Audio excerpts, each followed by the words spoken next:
जय श्री कृष्णा। मैं सुमीता मुंदड़ा बड़े गर्व के साथ मेरे जीवन के शहर से गांव तक के सफर को आपके समक्ष प्रस्तुत कर रही हूँ। मेरी परवरिश और पढ़ाई कलकत्ता शहर में हुई है। बीकॉम के बाद सीए इंटर की पढ़ाई करते करते मेरा संबंध मालेगांव के मुंदड़ा परिवार में हो गया। विवाह के बाद कलकत्ता से मालेगांव आकर बसना शुरुआत में मेरे लिए काफ़ी समझौतों भरा था। बचपन से ही पढ़ने लिखने का शौक था।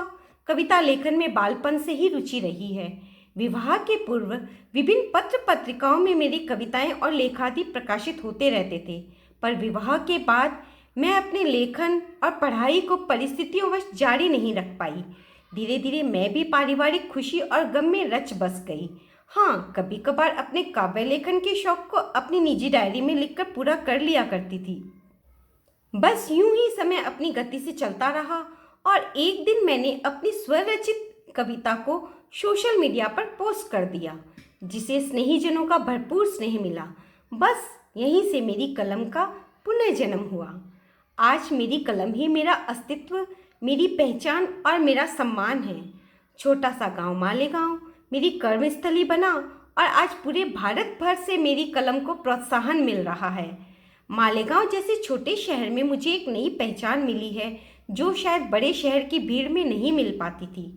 मालेगांव समाज बंधुओं ने मेरी कलम को अविस्मरणीय मान दिया है, जिसके कारण आज मेरी पहचान फिर से जीवंत हो गई है।